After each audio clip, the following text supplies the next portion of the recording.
Hey, what's up? It's a Culture Detective here investigating your favorite albums, and today I'm going to be doing a movie review on a movie I watched last night. I finished watching last night. I watched it over the course of 2 days, and that is the new Black Panther movie, Black Panther Wakanda Forever.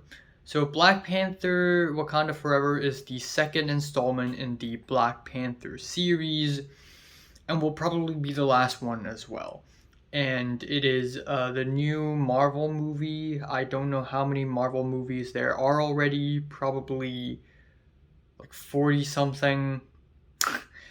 So, yeah, and this is also the last movie in Marvel's Phase 4, which is easily the most disappointing, underwhelming phase that Marvel has come up with so far.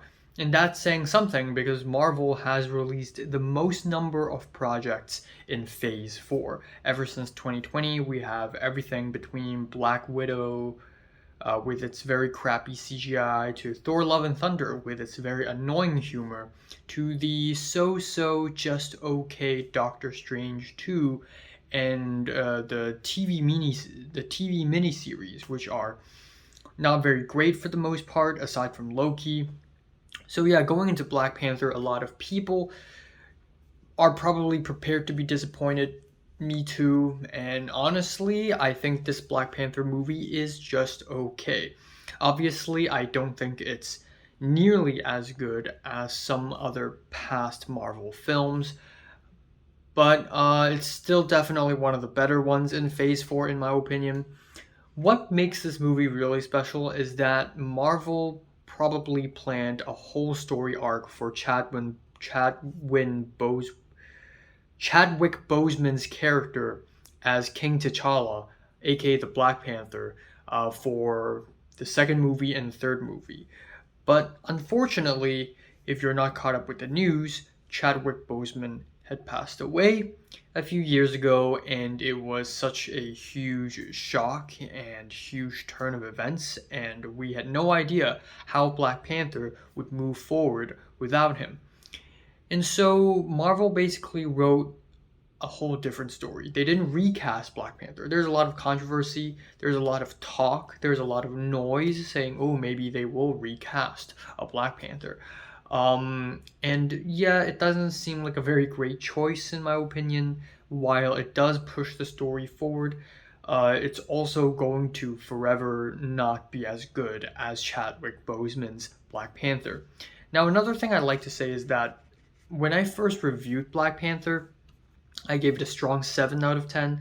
But after thinking about it a little while, I thought I probably overrated it just by a little bit because at the end of the day, the story is still very trite. Some of the humor doesn't work well all that much, and also the climax of the movie is basically a dog ass CGI Xbox fight, and it looks hideous. So, Black Panther 2 came around. This is a movie that I did not go to the theaters to watch because at this point in time, I'm not interested in Marvel all that much anymore.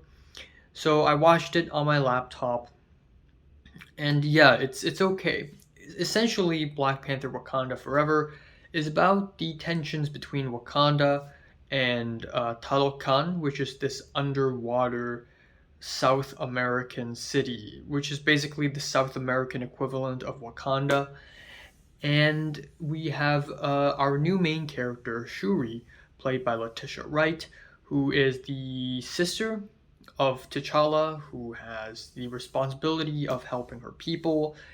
And that's basically the whole movie. And yeah, it's while I don't think it's as insufferable as something like She-Hulk or Hawkeye or Black Widow, it's still at the end of the day MCU being MCU. And this movie is also really long. It's 2 hours and 40 minutes long. And I feel like some of the scenes could have been cut, it could have been simplified, it could have been condensed. Now, first of all, a bulk of this film is a tribute to Chadwick Boseman. The first few scenes, um, especially the opening funeral scene, is fantastic. The dancing, the music, The slow motion, there's so much energy to it. The performances are really genuine because the actors, the cast, they're actually crying for Chadwick Boseman, and you can actually feel it. And that is very powerful and moving, and I really enjoyed that part. And then we have the actual story itself, and it's just okay. It's not really all that great or anything, in my opinion. I do have to say the action sequences are a bit more interesting than expected. I'm really happy that a lot of the action in this film does not take place at night and doesn't take place in a dark spot. It takes place out in the open in broad daylight because you get to see more clearly. And I also like that this movie is very serious. It's been a while since I've seen a very freaking serious Marvel movie. I think we need more of that. We have had enough humor, okay? Enough with the Marvel humor. Also, I have to talk about Angela Bassett. Her performance is amazing. She went really hard for this, and her nomination in the Oscars is actually well deserved, in my opinion. And also like the music a lot more. I like that there's a lot more diegetic sounds in the film. A lot of Wakandan culture and Talokan culture also revolve around music, and it just makes it a lot more rhythmic. But aside from that, the plot still feels like an average MCU plot. It's kind of trite, and it's also a bit of a mess sometimes.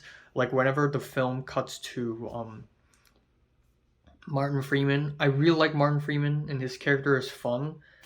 But whenever the movie cuts to him, it's like nothing's happening. And then there's this whole thing with the scientist, which is this 19-year-old child. I mean, 19-year-old isn't a child. I mean, I was 19 a year ago, but with this child scientist character, and it's just okay, yeah. So yeah, Black Panther: Wakanda Forever. I think it's a decent movie, and definitely one of the better ones in Marvel Phase 4. Feeling a light 7 on this thing. So, have you watched Black Panther 2? From 1 to 10, would you rate it, like, and subscribe? You want more? Thanks for watching.